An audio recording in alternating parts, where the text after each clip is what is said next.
Bonsoir à tous, merci de nous retrouver pour le journal sur TV Sud. Nous sommes jeudi 21 juin, voici les titres de cette édition. Combattre le feu par le feu. Dans le Gard, la SNCF et les pompiers mènent des opérations de brûlage dirigées pour prévenir les feux de broussailles. Le mapping ou la cartographie participative. À Montpellier, une cinquantaine de bénévoles répertorient les lieux accessibles aux personnes à mobilité réduite. Et puis aujourd'hui, 21 juin, on fête la musique partout en France et à cette occasion, des concerts gratuits ont eu lieu toute l'après-midi à l'Opéra Comédie de Montpellier.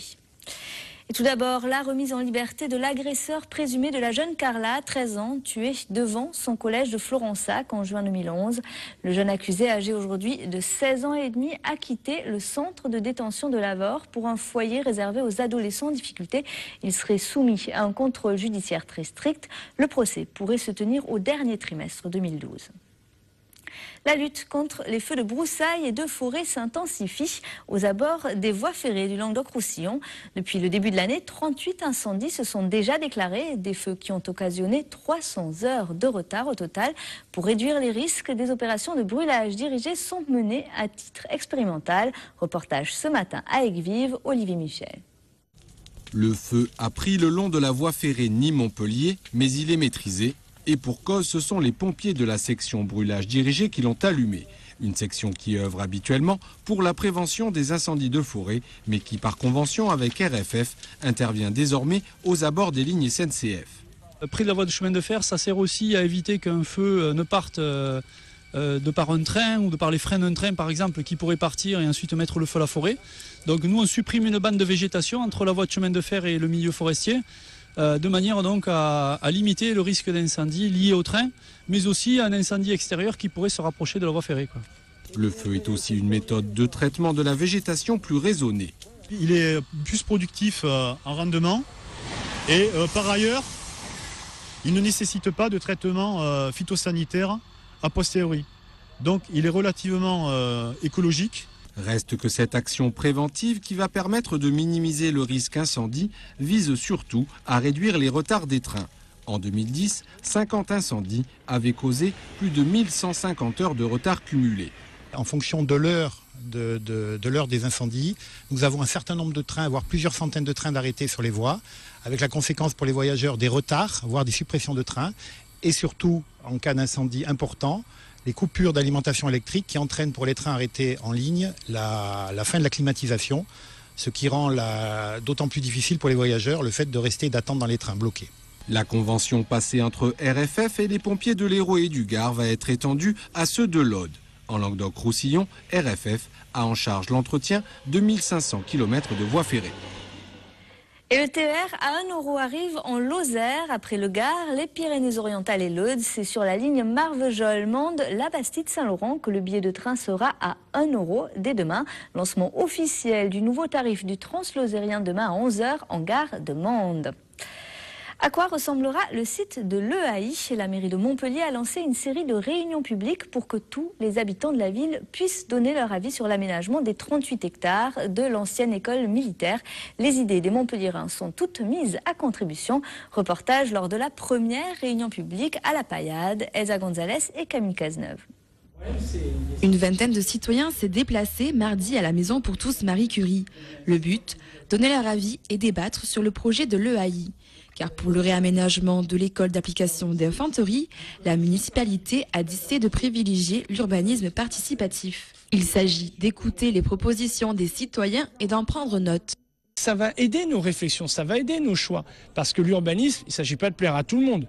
Gouverner, c'est choisir. Mais c'est de prendre appui sur l'expérience des gens pour essayer de prendre la décision la plus juste possible. Celle qui apparaît le plus conforme au développement de Montpellier et dans l'intérêt général des Montpelliérains. Plus vous écoutez le monde, mieux vous définissez l'intérêt général. Lors de cette première concertation, l'écologie, le logement et le déplacement ont été les principaux thèmes abordés. Une des propositions, construire un parking à l'entrée du quartier pour favoriser la piétonisation. Il faut demander l'avis des gens et en tenir compte. Et puis faire en sorte que des avis qui ont été donnés soient repris pour voir comment ils peuvent être compatibles entre eux. Et il y a des choix à faire, c'est sûr. Les grandes lignes de ce projet sont la réhabilitation des bâtiments et l'aménagement de la ligne 5 du tramway. Mais parmi les constantes, le parc de 15 hectares et l'amphithéâtre seront conservés. D'une part, on gagne un énorme volume de mètres carrés et d'hectares de verdure. On préserve un parc. On va l'adapter aussi à la population. Et ce qui est aussi merveilleux, c'est que la population se sent très concernée, comme ici dans cette réunion, où il y avait une qualité d'intervention absolument formidable. Transformer la caserne en un véritable lieu de vie est un projet ambitieux. D'ici 2014, les premiers permis de construire seront effectifs. Jusque-là, la mairie de Montpellier multiplie les rencontres avec les habitants. Christian Jean-Jean étudie la possibilité de déposer un recours devant le Conseil constitutionnel. Le maire de Palavas, investi par l'UMP, a été battu de 88 voix au second tour des élections législatives. C'est le candidat Europe Écologie Les Verts, Jean-Louis Roumégas, qui l'a emporté sur la première circonscription de l'Hérault. Et à peine les élections législatives passées que déjà se préparent les municipales. L'association Montpellier 2020 regroupe 150 adhérents, parmi lesquels l'ancien délégué régional d'EDF Jean Cotave ou encore le conseiller régional François Delacroix. Des citoyens impliqués qui souhaitent insuffler des idées innovantes aux futurs candidats à l'élection municipale et qui s'inscrivent dans la lignée de Georges Frêche. Écoutez. On est plutôt, nous, sur une logique de think tank, comme on dit en bon français, de boîte à idées. C'est-à-dire que nous sommes des gens qui se sont réunis pour essayer de réfléchir à l'avenir de l'agglomération montpelliéraine et faire des propositions sur cette évolution. Mais nous ne sommes pas du tout dans un objectif de constitution de liste ou de soutien à un candidat. On n'est pas une écurie, on n'est pas un parti politique, on est un groupe de réflexion. On veut consulter, on veut écouter, donc on a mis sur un site internet un questionnaire. Et c'est un petit peu pour ça qu'on est venu à être connu publiquement aujourd'hui, parce qu'on souhaite avoir accès aux citoyens, les écouter et qui répondent au questionnaire qu'on a mis sur notre site. Et depuis ce matin, l'adhésion à cette association est ouverte au grand public. Plus d'infos sur internet www.montpellier-2020.com. Des salariés d'IBM en grève aujourd'hui. Ils étaient une centaine cet après-midi à manifester devant le site montpelliérain de la société informatique. Une mobilisation à l'appel des syndicats pour dénoncer notamment 66 licenciements annoncés. Des manifestants qui s'inquiètent également de la délocalisation d'un parti de l'activité du site vers Singapour. Écoutez. On nous fait croire que le marché est en Asie, alors que notre expert a bien mis en évidence que le marché il était 50% aux États-Unis, 35% en Europe et 15% seulement en Asie, et que depuis des années, ce marché il était stable. Même cette année, l'Asie a baissé d'0,5%. Alors nous faire croire qu'on délocalise parce que le marché émergent est en Asie, c'est tromper les salariés. Vous les avez sans doute repérés si vous avez traversé l'esplanade à Montpellier ces dernières semaines. Depuis plus d'un mois à présent, ils sont plusieurs à vivre au sommet d'un platane dans une cabane de fortune. Il s'agit d'une association d'humains qui revendique un autre mode de vie, mot d'ordre vivons libre, vivons heureux. Un mouvement qui gagne de l'ampleur à tel point que la construction d'une seconde cabane serait envisagée. Quant aux rumeurs d'expulsion imminente, elles ne semblent pas effrayer ces militants écologistes un peu particuliers. Écoutez. Il y a un débat qui s'est créé sans même qu'on soit amené à forcément y participer, c'est-à-dire qu'il y a une polémique qui s'est créée à travers les journaux ou à la mairie ou je sais pas, ils parlent entre eux, tu vois. Après, nous, de notre point de vue, on est là et je sais pas, on se pose pas la question de quand est-ce qu'on part, enfin on est là et on restera là, quoi. Il se passera ce qui se passera après, quoi. Et qu'aujourd'hui, semblerait la raison pour nous expulser, ce soit le fait que ce soit pour notre propre sécurité à nous, quoi. Donc, moi je pense qu'on se met autant en danger que quelqu'un qui prend la voiture ou que quelqu'un qui prend l'avion ou que quelqu'un qui consomme du McDo, etc., quoi. Et mardi prochain, les occupants des platanes de l'esplanade sont convoqués au tribunal d'instance de Montpellier. À cette occasion, ils appellent à la manifestation. Connaissez-vous le mapping ou encore la cartographie participative? Un groupe de bénévoles sillonne un quartier et répertorie les lieux, les commerces ou administrations accessibles aux personnes handicapées. Des informations qui sont ensuite mises en ligne. Le but, créer un service de plan et carte qui intègre ces informations. Alexandre Fourmanois et Camille Cazeneuve ont assisté à une cartopartie à Montpellier. Regardez. 5 équipes de 3 à 4 bénévoles ont participé à la 3e cartopartie dans le quartier des Arceaux. Dans chaque groupe, les rôles sont bien définis. Il faut au moins un pilote, un script et une personne à mobilité réduite. Et là, on la regarde, elle passe sur être passoire. Donc c'est 5 cm, pour savoir les codes, 5 cm et 90 cm. Étudiants, retraités, associations de quartier ou personnes handicapées, tout le monde peut participer.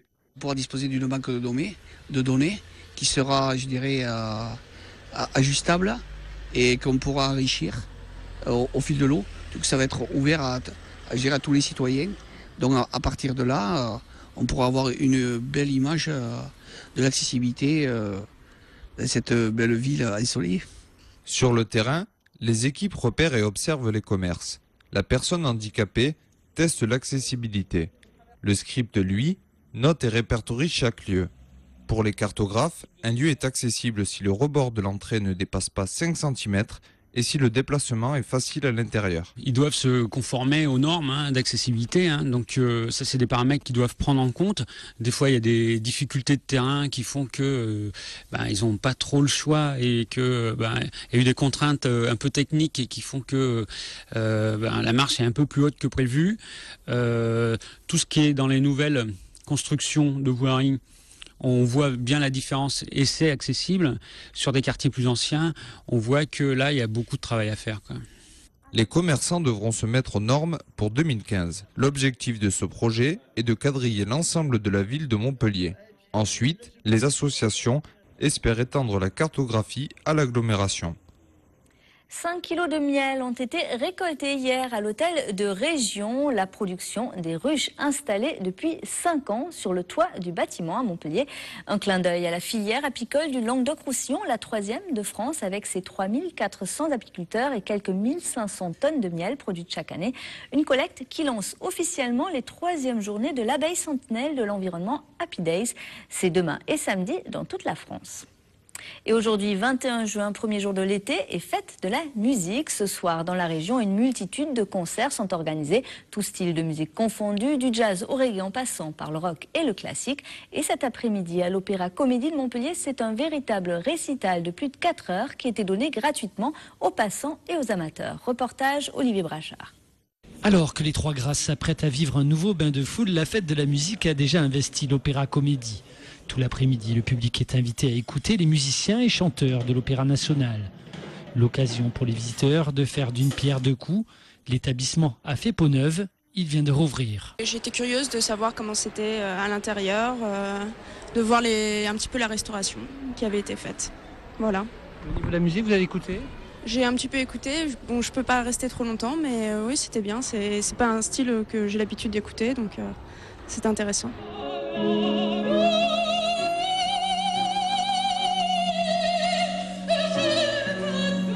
Au programme, Verdi, Schubert, Borodine ou Offenbach. Tous les artistes de la maison, chanteurs comme musiciens, ont fait leur programmation. Et ils ont tous choisi des œuvres assez étonnantes. D'ailleurs, il y a eu un quatuor de Borodine, il y a eu des moments assez surprenants dans la programmation. Là, je vais continuer d'aller les entendre. Il y a certains musiciens qui sont, disons, plus populaires dans les classiques que d'autres qui sont un peu plus durs et dédiés plutôt à des personnes, des mélomanes avertis. Donc là, on a trouvé quand même des morceaux un peu populaires dans la musique classique. Voilà. Léger. Léger comme une première soirée d'été, comme un 21 juin, jour de la fête de toutes les musiques.